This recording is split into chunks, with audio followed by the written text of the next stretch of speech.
Right, so welcome back to Adventure 82. No history today, not because I haven't been able to got videos. I have got a video for you. But I came across an article on the internet, um, and that combined with a recent comment I had on a video um, has had me thinking over the last 2 weeks about whether or not there's some misunderstanding. Um, I'd like to think it's a misunderstanding about how uh, autism, anxiety, depression, all these things affect you and the way you behave and your ability, as in the case with the articles I've come across, to work. Um, I have quite an extensive, what's the word I'm looking for? Uh, Dealings, if you like. I have extensive dealings with autism because, as if you're a regular viewer to the channel, you'll be aware, my eldest daughter is autistic. Blade, who you see multiple times on the channel, is blatantly autistic in every way possible. And so is our third eldest, Blaze, as well. Now, they're on different ends of, because autism has a spectrum. Okay, so before I start explaining this, actually, this clearly isn't a history video. So if you're not interested in autism, the way it works, in my opinion, feel free to turn this off. Come back next week when we'll be doing a more standard Adventure 82 video. But this is going to be solely me, my opinion, trying to clear up some what I think are misunderstandings and responding also to some quite unfair and unreasonable assumptions and comments about people who are autistic. So I'll be addressing those as well as the video goes on. If you're not interested in any of that, then feel free to go off, do your own thing. That's your choice. And come back next week. I appreciate that you probably predominantly watch this video for history and all the camping videos, and this is neither of those things, so that's okay. Right, so back to where I was. Autism is a massive spectrum. You have Asperger's in that, which is what my son Blade is, as well as ASD. He's got both. Lydia is what they class as. Lydia's classed as actual autistic with ADHD. So she's got ADHD, but they also say she's autistic because she's got multiple things that are on the autistic spectrum, but not enough of those things to make her anything specific. So, plus, she has massive issues with anxiety. And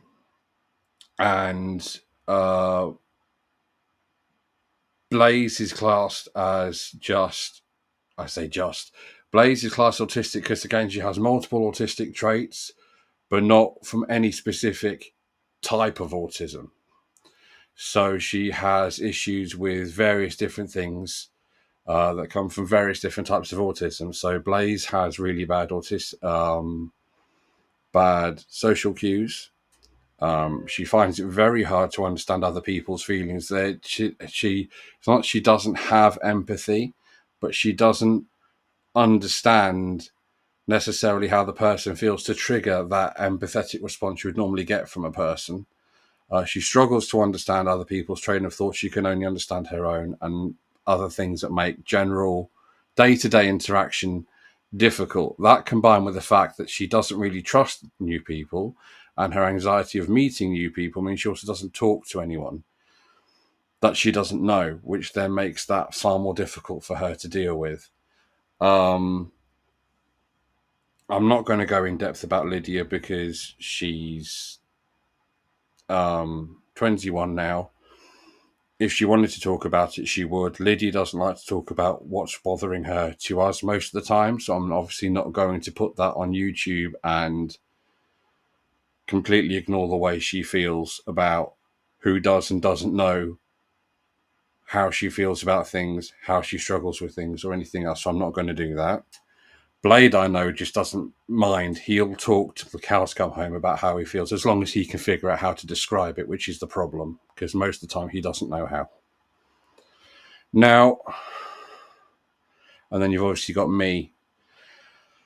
So a lot of these comments, which I found on an article from the Daily Telegraph, the headline is "Disability Cuts Won't Affect Me, Boasts Benefits Influencer." Now, the headline, and before anybody asks, I've looked at some of the videos this lady has made, and I've read the article as well. And the article itself, which I'll put a link to, by the way, in the video description, so you can look at it for yourself. And the comments, which is where my issue came, is talking about a lady. Her name is, it says on here, Madeline Alexander Grout. Now, what she does is not worded brilliantly here. What she does is she's got a channel on, I believe it's TikTok, where she advises people who've got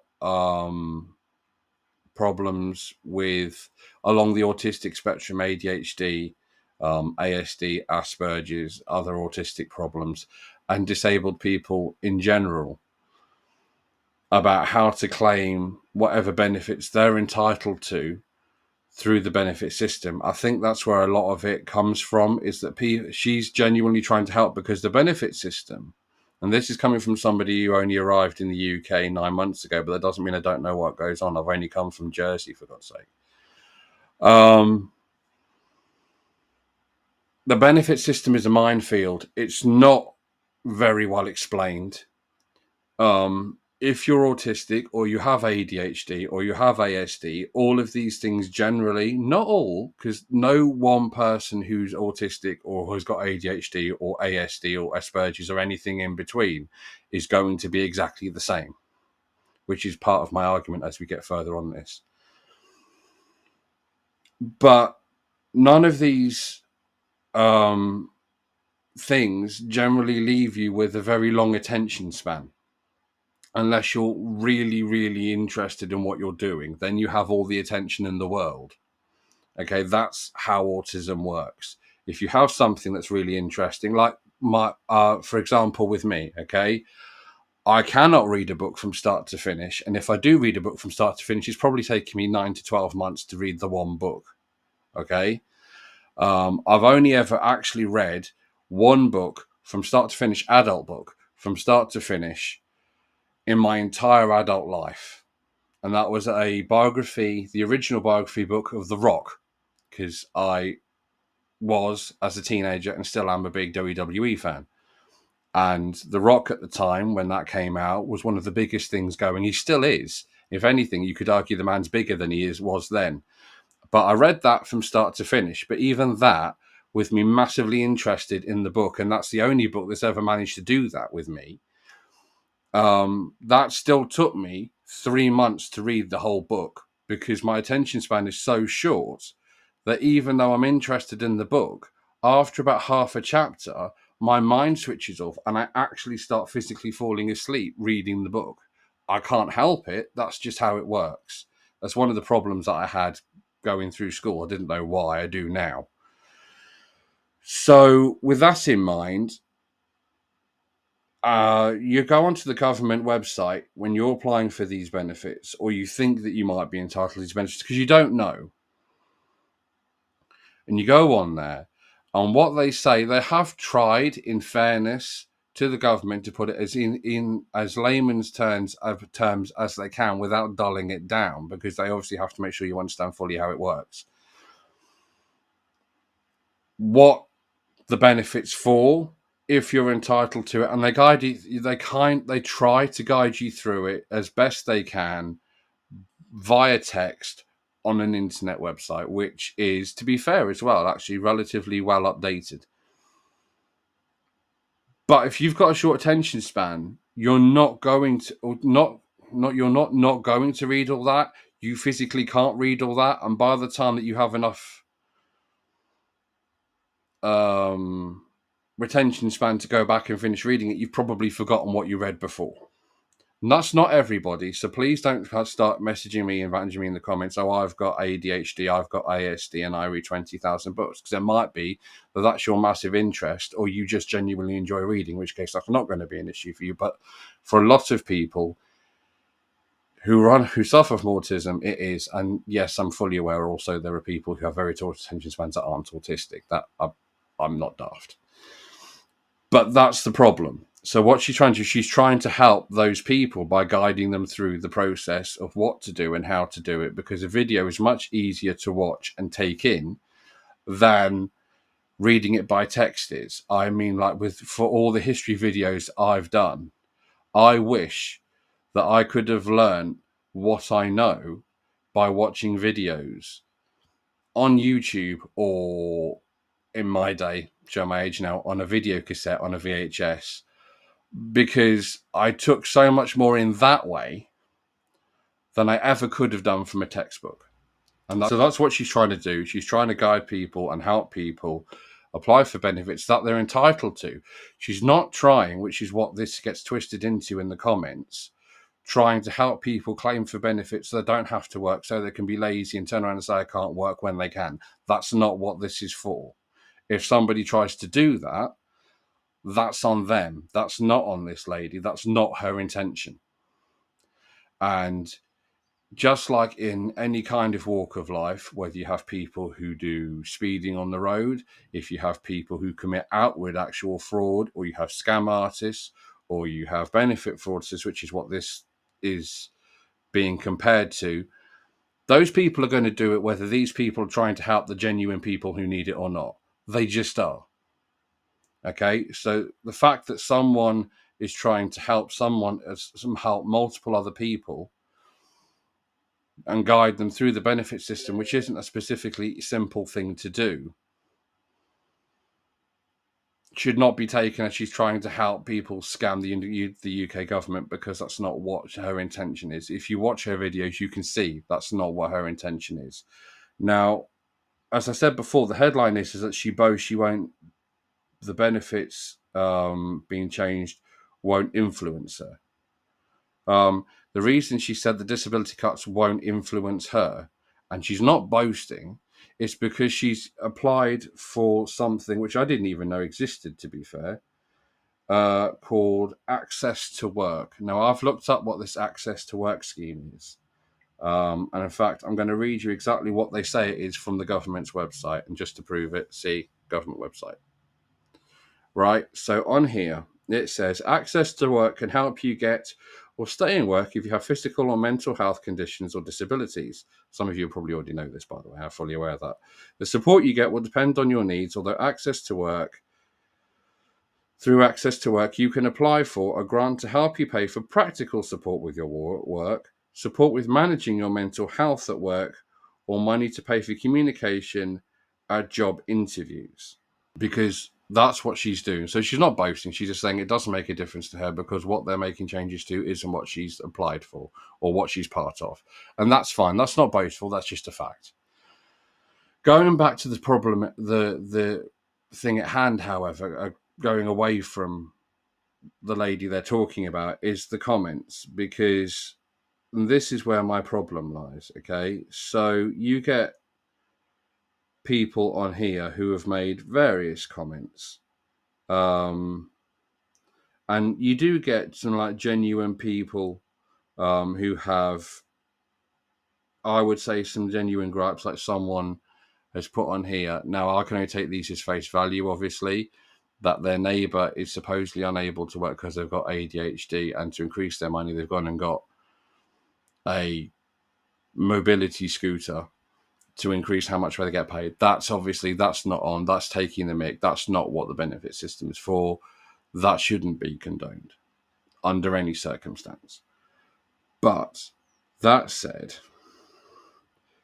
there are some people here that have made some very specific comments that I don't agree with. So hang on a minute, and I will bring those up and we'll go through them. This is the other problem. I can't multitask. So Where are they?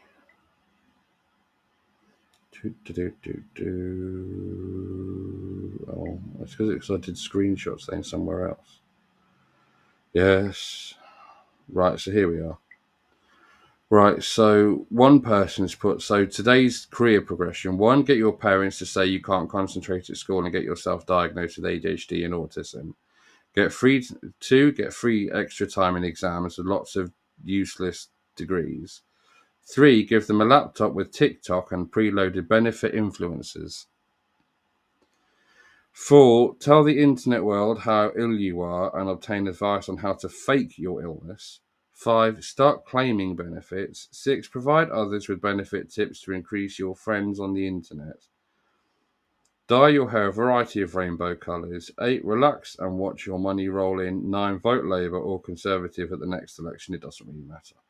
So this is my problem. And then the person underneath has put, totally agree. For example, since when has anxiety become a disability? So we'll go through these one at a time. So number one, get your parents to say you can't concentrate in school and get yourself diagnosed with ADHD and autism. We never complained that Blade couldn't concentrate at school. We never complained Lydia couldn't concentrate at school. We never complained that Blaze couldn't concentrate at school. We said that Blaze was struggling at school, which took 2 years, 2 whole bloody years, for her primary school to eventually say, oh, well, we'll send her to what was in Jersey, a place called CAMS, to see if there's if she has any kind of learning difficulties, which can explain why she's struggling so much, because they were adamant that they could fix it on their own, and the problem only ever got worse. And it was them that diagnosed her as autistic. We didn't assume she was autistic. We already knew Blade was autistic by that point, but we didn't assume Blaze was. We didn't assume Lydia was. We took we took the problems and addressed them as their individual problems. We were never looking to have 3 autistic kids. I never, ever thought that I was autistic until back in the very, very end of 2023. And there were reasons behind that, which we may well get into in this video. I'm not sure. So no, your parents don't go, well, maybe some do.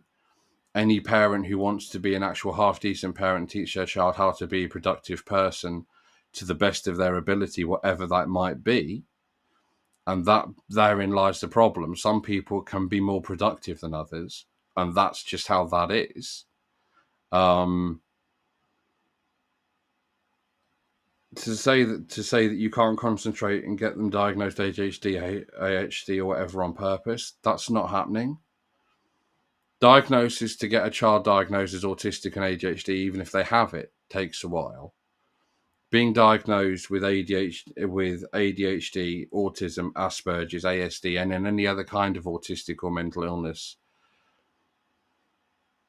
in Jersey as an adult takes at least 2 years. Over here in the UK, it can take up to 5 years. And depending on how, well, up in North Yorkshire, where I am anyway, depending on how bad or not a computer program, which is what supposedly tells you how autistic or not you are, not a person, a computer program on NHS's website, depending how autistic it thinks you are or aren't, you'll never get diagnosed. So that's not true. In reality, that's not possible for anybody who wants to. He makes it sound like anybody who wants to have their child diagnosed with autism or ADHD can do it, and they can't. It's not something you can fake. Not really. Not properly. If you want it, for someone to actually struggle with, the people who genuinely struggle with autism and anxiety and disability plonker, and depression are the ones that you wouldn't think even have it in the first place, because most of them don't want to admit they have it. So that's not how that works. Number 2, it's got get free extra time for exams and get lots of useless degrees. What? My son's been diagnosed since he was 5 years old as autistic. Specifically, he has Asperger's, but he also has ASD as well. He can't do normal secondary school. He's 17 years old. He's now in post-16 school. He will never have a degree to his name because he can't concentrate long enough to do it. He can do exams with extra time, yeah, but nothing extensive. He doesn't even, poor kid's 17 years old. He's worked 5 times harder than most kids do to get a GCSE, and they have to work hard enough these days. And he's got nothing to show for the work he's put in to get through school. Not even like I say, not even a GCSE. So to say that shows how out of touch and how little you've had to do with anybody who's autistic, because that's just an awful, awful statement. Number 3, given them a laptop with TikTok and preloaded with benefit influencers. Right, so none of my kids have a laptop apart from one, who's Lydia. Lydia doesn't care about benefit influencers. In fact, I don't think even Lydia cares about influencers at all. As far as I'm aware, the only thing Lydia's interested in on her laptop is anime, more anime, and really random creepy stuff because she likes things like Stranger Things and really odd sci-fi things that are a bit odd. So no, that's not true. The other 3 all have phones. Charlotte, who's the youngest, she's not autistic. She does use TikTok, but she tries to find the most idiotic people on TikTok just so she can have a cheap laugh at them. She doesn't look for influencers. Blaze doesn't like TikTok at all. I don't like TikTok. They're short form videos, you'd imagine, with like a limited attention span, that like Blaze, myself, who has a short attention span, as long as if I'm not interested in it, Blade, who has an extremely short attention span for anything he's not interested in, would like it, but none of them use it.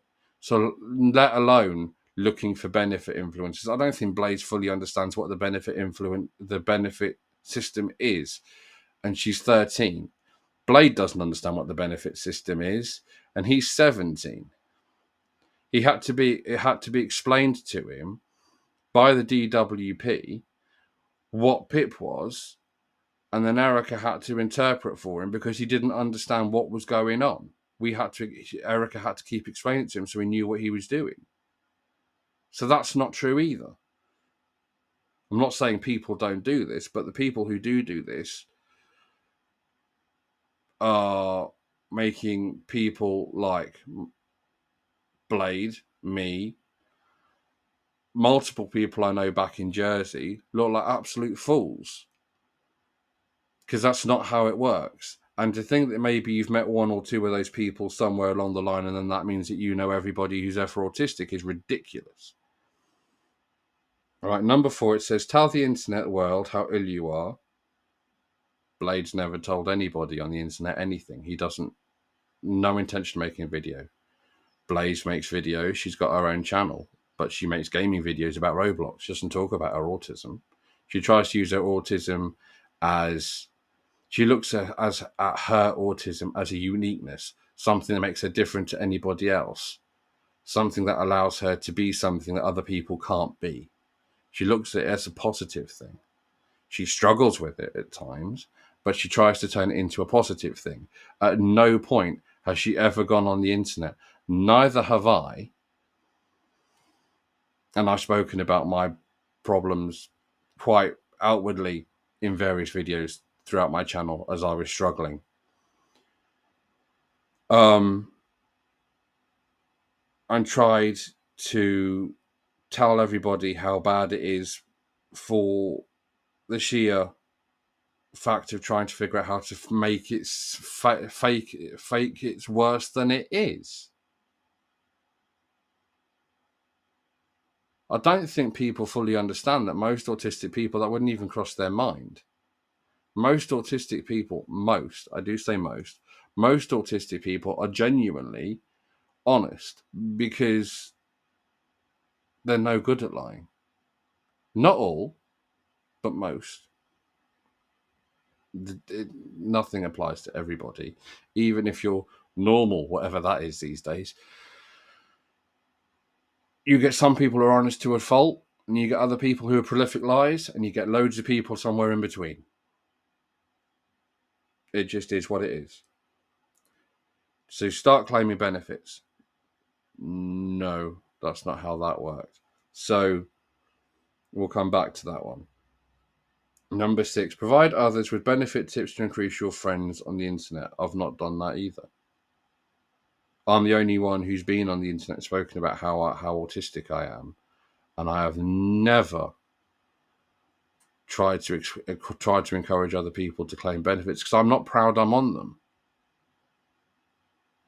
That's one of the reasons I do this channel, aside from the sheer enjoyment of being able and being fortunate enough in this day and age, because it's something I never would have dreamt of possible when I was 5 years old and the internet was miles away in 1987 when I was 5. But to be fortunate enough to have this channel, to be able to talk to you guys, whoever it is that's listening to me go through all this,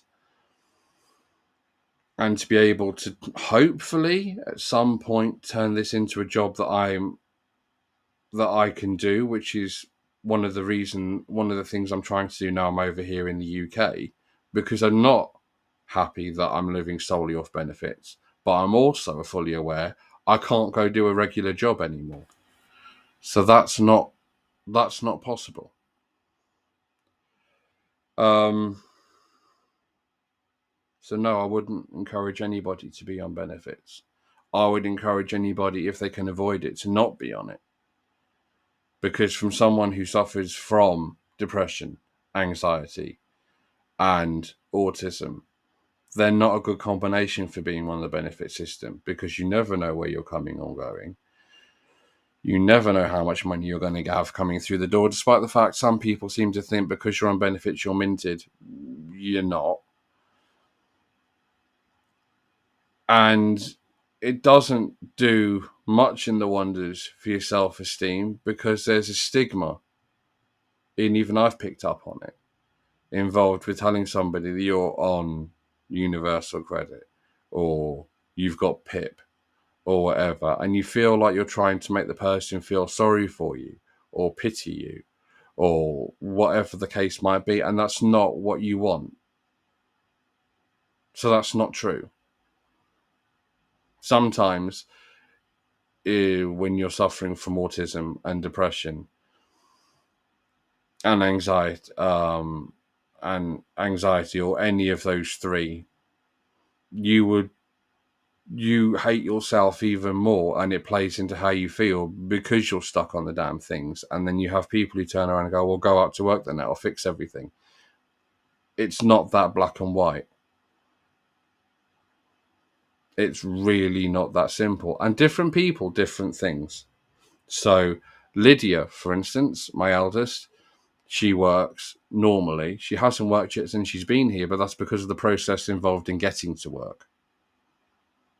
Because Universal Credit have their own system for getting autistic people into work. She's working with that system. She's been to all the meetings. She's done all the phone calls. She's never missed a thing. She's getting frustrated that 9 months after coming over here, she's still in that system, but she hasn't got work. And then someone would turn around and go, well, get out to work, then that'll fix all your problems. That's not the way to be, is it? Right, so you've got that. And then you've got a thing like dye your hair a variety of rainbow colours. There are plenty of people who dye their hair rainbow colours. It doesn't mean you reclaim benefits. You're going to say every single rock star who's ever had coloured hair was actually on benefits whilst he was on stage screaming out rock songs? Really? Pink, literally her name comes from the colour she dyed her hair.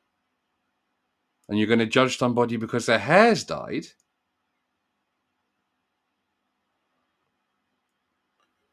Relax and watch the money roll in, as I've already addressed. We don't relax. Having anxiety and or autism at the same time means it's borderline impossible to relax, because your head doesn't turn off.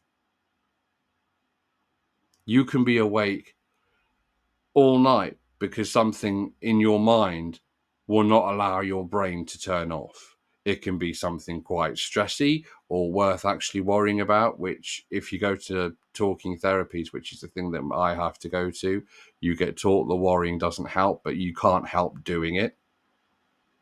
And you can spend days on maybe getting 2, maybe 3 hours of sleep a night, weeks sometimes, depending on how bad or stressed out or worried you are about things. So to turn around and say that anxiety and or autism doesn't affect that, and you can relax and watch the money roll in, no, you can't. If you've got depression, most people who suffer from depression have very little, if any, self-worth whatsoever. That includes me. And you want to tell them that they're just sitting about watching the money roll in like they're Scrooge McDuck in his money bin? Really? Vote Labour or Conservative the next election, it doesn't matter. Well, voting Labour or Conservative at an election doesn't matter anyway. You don't have to be on the benefit system for it to not matter. It just doesn't. They'll do what they want. Politicians are politicians. So to try and tie that in makes no difference. And then someone's put underneath here, totally agree, for example, when has anxiety become a disability? Since people chose to acknowledge it and not just ignore it. It's a simple answer. Since people have decided to turn around and acknowledge the fact that anxiety is a genuine problem. Not just someone overreacting. Not someone being lazy. Not someone feeling sorry for themselves, which also plays into depression.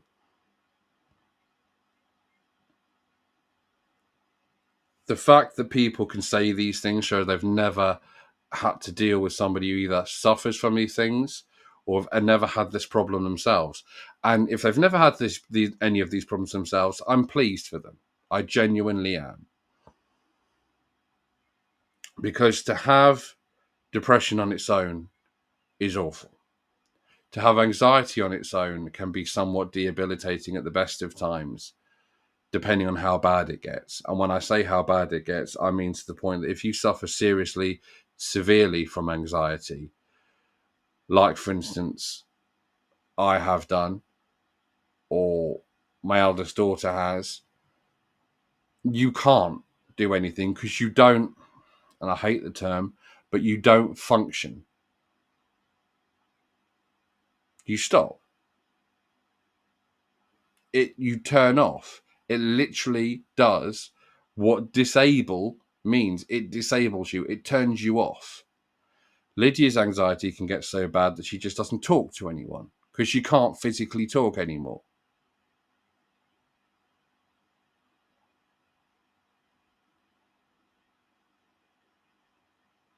My anxiety, when it kicks off, and it's normally in social situations these days, but it does happen at home as well, gets to the point where I have like migraines that bugger up my ears and my eyes, so I can't hear or see anything until the anxiety goes, which means I have to calm down. That's the only solution.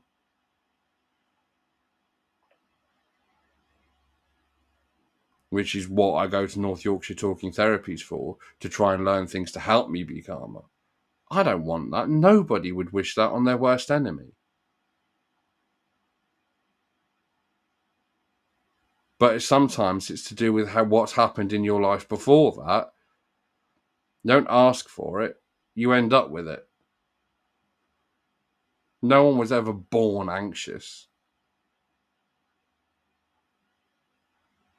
Generally comes from whatever's happened around you. So if you suffer from anxiety, it will be happening for a reason. It will vary. Some people have minor anxiety, some will have major anxiety, and again, some people will be somewhere in the middle. How debilitating or not it is to that person will vary on the person who's got it.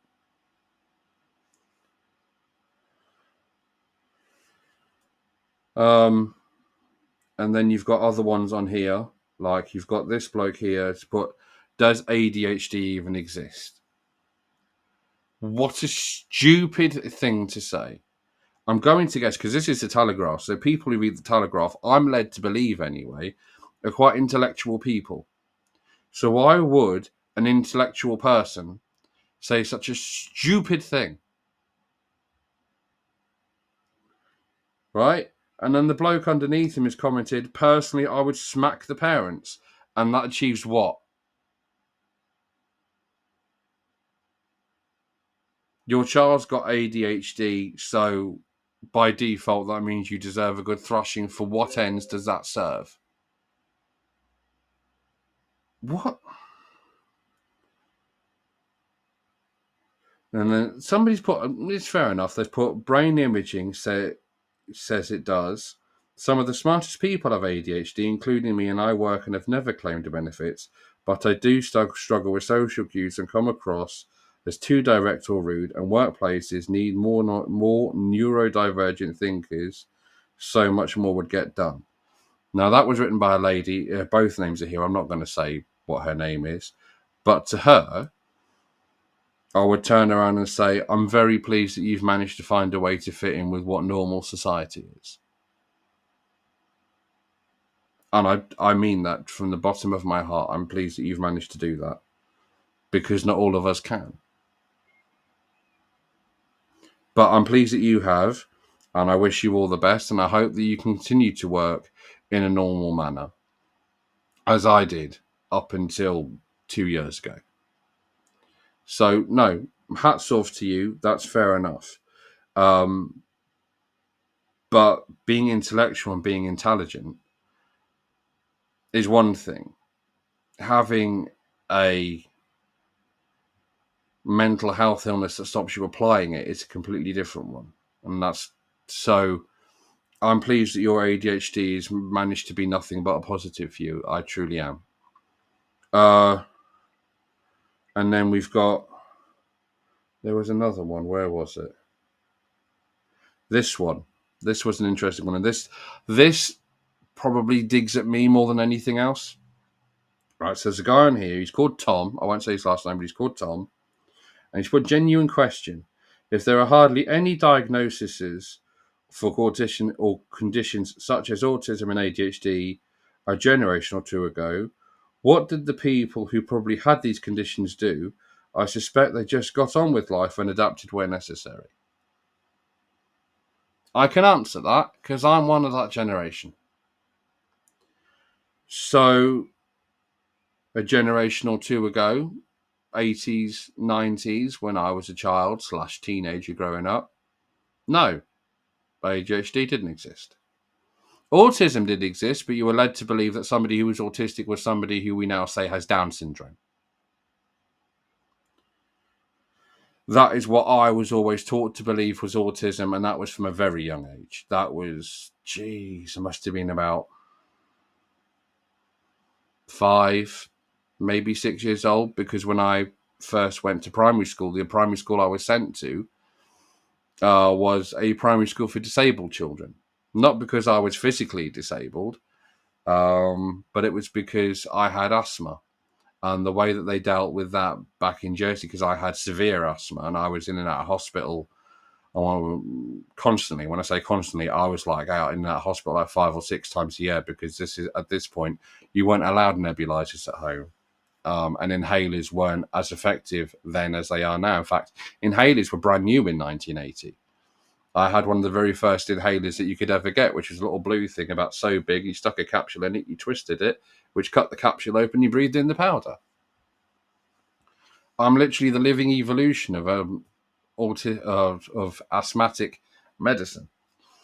But as far as autism goes, no, you weren't diagnosed with it. You spent your life being chastised taught. Try again. Treat like you were just a badly behaved child, being told off, screamed at, and you didn't understand why.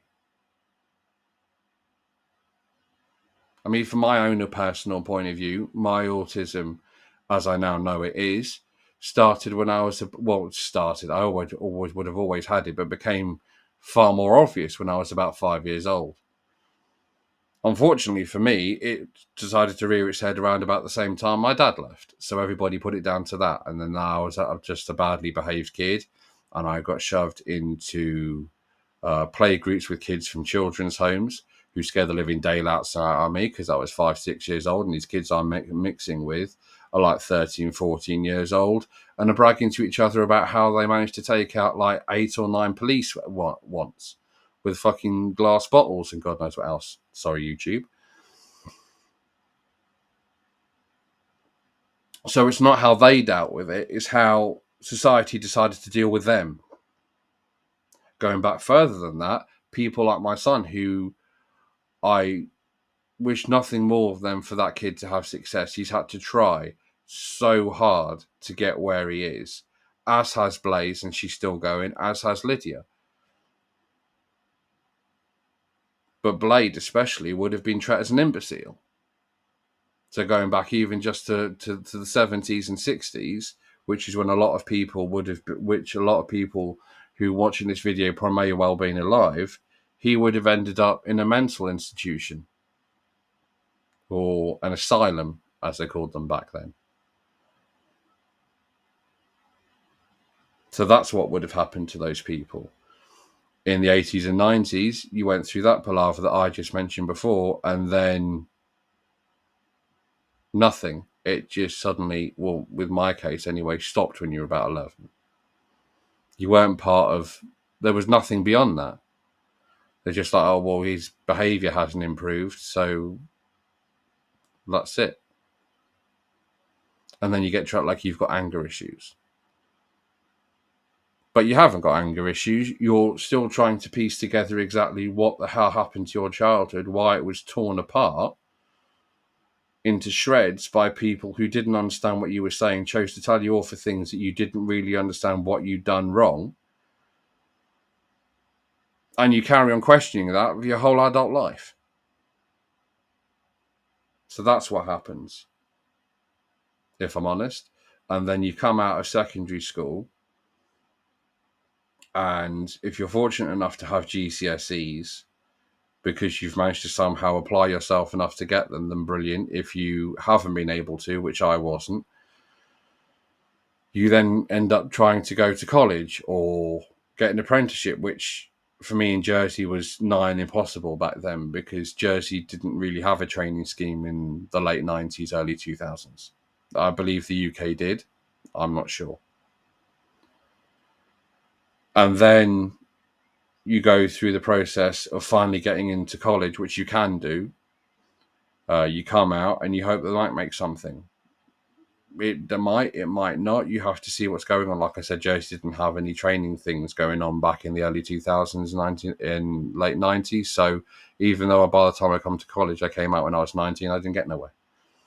So then you end up going into shop work, which is what I did predominantly. I did that for 7 years.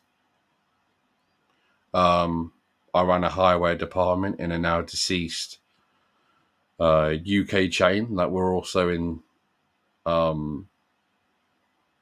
Jersey, by the name of Austin Reed. I believe they still sell clothing out of certain shops over here. I found out since I moved over. I thought they were completely gone. And I ran their highway department in Jersey. I sorted out people's wedding suits, bow ties, God knows what else, dressed the mannequins and stuff for the highway department. Eventually became the supervisor for the shop. But the price my family paid for me doing that and the price I paid was, well, for the price they paid was extremely high because the amount of stress that I was dealing with because I couldn't keep up with how much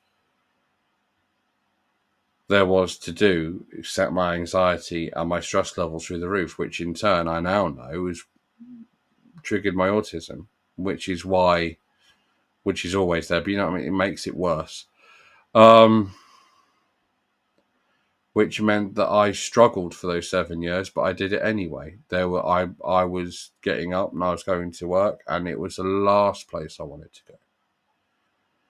But I kicked myself up the backside, which is what everybody tells you you're supposed to do all the time. Because I was very much of the opinion of a lot of these people are now, that if you get out and you go to work, then that'll fix the problem. So I kicked myself up the backside. I went to work, no matter how much I hated it, and I hated it for about 5 out of the 7 years I was there. Not because of the people I worked with. They made it slightly easier because I actually liked who I was working with, which was the first time ever, because I'd never really had friends. I didn't have friends in school. I didn't talk to anybody really. I never knew what to say. I was always scared of saying the wrong thing and being judged for it. This is kind of how anxiety works. So I spent most of my time on my own. That's just how that was. That's what happened back then with those kind of things. And if you're anything like me, then 20 years later or so, after trying to force yourself to fit in with what you're supposed to be and conceived to supposed to be by society, you'll either go one of two ways. You'll either manage to adapt and everything will flow nicely for you from there on, or in the case of me, you think everything's going well, it's actually not going well, and you have a complete and utter mental breakdown to the point where you just shut down entirely. You don't eat, you don't drink, you don't sleep, you don't do anything. You get up in the morning, you just about get dressed, you sit on the sofa, you do absolutely nothing. You don't even really understand why you're getting up in the morning, and you spend most of your day in tears trying to figure out what the fuck's wrong with you because you don't understand. So to say that people pretend to do this, no one in their wildest dreams would pretend to do this, not if they know how it actually felt.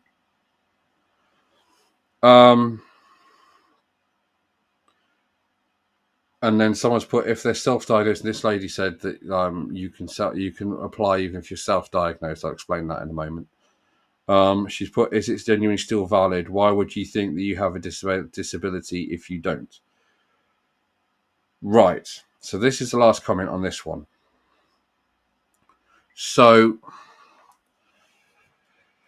when she says self-diagnosed, what it is, well, in my case anyway, it's a case of they're like 99.9% certain you're autistic, but you don't have official diagnosis. But they also acknowledge the fact that to get that official diagnosis, especially if you're an adult, takes a bloody long time.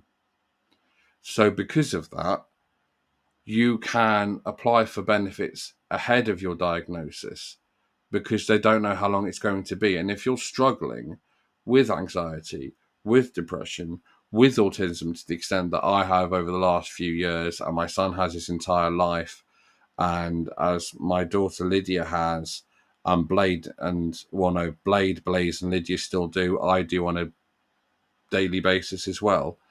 5 years is a long time for someone to turn around and go, right, we acknowledge that you're probably autistic, but you don't have a GP's piece of paper, you don't have anything from the NHS, go and struggle for 5 years, come back when you've got that piece of paper. That's ridiculous to even... I understand how someone could see that opens a door to people taking the mick, and I would agree, it does.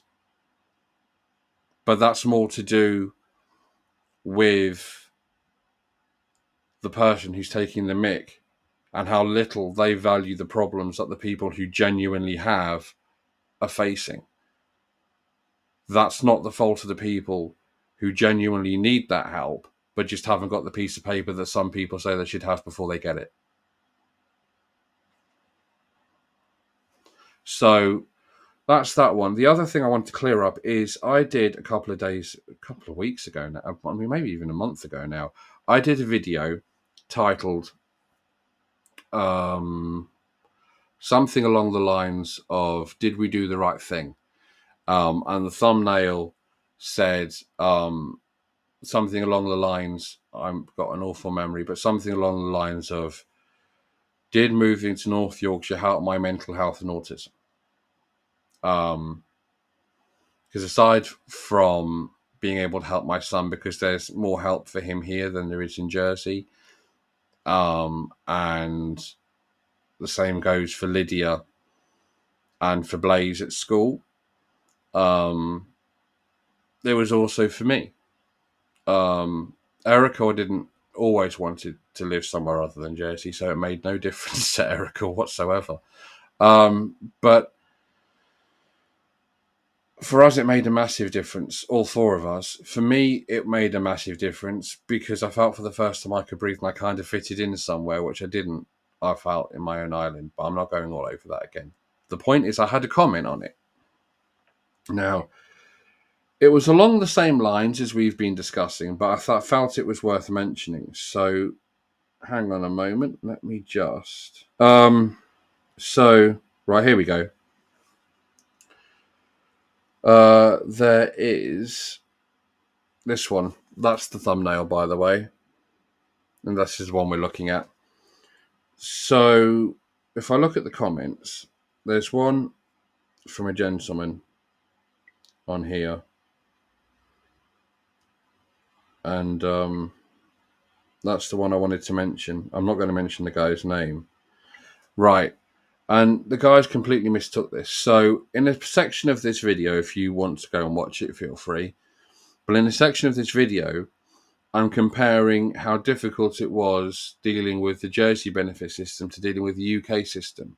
Not because I'm trying to encourage people, trying to point out that it's easier to get benefits in the UK than it is in Jersey, because it's actually not true. There's more in place over here to stop you from claiming benefits if you don't deserve them than there is in Jersey, but that's by the by. This specific one, the gentleman turns around and says, "It's great comparing the benefit system to Jersey and Yorkshire. Now get out and do some, maybe we'll hear less complaints. The world does not revolve around benefits." I never said it did revolve around benefits. Get out and get some work. Up until 2023, I'd never done anything but work. I had my own business at one point doing rubbish removal until that was completely ruined by Jersey. Jersey states decided to encourage everybody who wasn't working to get a white van and do rubbish removal temporarily until they found another job. So if you were doing it permanently, it made it a bit difficult when you're only on a 9x5 island. There's only so many people who have rubbish. But that's by the by. I always worked up until the very end of 2023. It was like November the 4th, 2023 was the last day I worked. Up until then, I'd always worked. So to say get out and do some work and maybe we'll hear less complaints, that's not how that works again. And to make it sound like I never worked in my life is based on what he's implying, and I'm quite happy to be living off benefits. I've already said I'm not.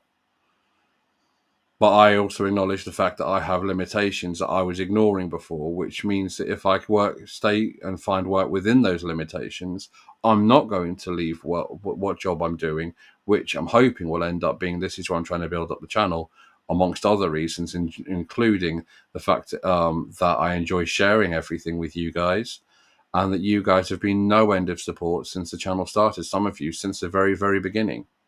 And the ones who've joined in between, it doesn't matter. I'm grateful for each and every one of you that have subscribed, and I always will be. But I'm not comparing the benefit systems at all, because they're not really comparable. They work in completely different ways. We have a social security system and you don't. You have the DWP, but then that's split up into different sections, and Jersey's isn't. It's a social security system and it's split up into 4. That's as simple as that is. But yeah, so I wrote back to him and I said to him, if that's all you got from the video, you missed the point. And it goes on a bit. If you want to have a look at it, go and have a look at it. But I just felt that these things needed to be addressed, because clearly there's some skepticism, misjudging going on around people who are autistic and the benefit system and whether or not it stops you from working. And the truth of the matter is, in its most layman terms, is it really does depend on how severe your condition is. But that's the same for anything. But if I would like to leave you with any one parting message, it would be this. It would be, when you see somebody with what they class as invisible illnesses these days, and these, which I have to walk around with my jeans these days, or one of these little badges like I've got on my hat there, don't just assume the worst of them and that they're making it up and that they're pretending, because they're not. And most of the time, people who've got autism and ADHD will be trying to do their damnedest to be as normal as they can possibly be, because that's what they want. They don't want to be treated differently. But yeah, so slightly more serious note than normal for Adventure 82, and I apologise. This has gone on for an hour, or just over, I believe. But that's what I just felt it needed to be said. I'll be back with a normal video, a special one actually. I went down to York to film for you, and I really enjoyed doing that next week. But until then, you guys take care of yourselves. Have a wonderful week. And thank you for supporting the channel. And I'll see you soon. Bye.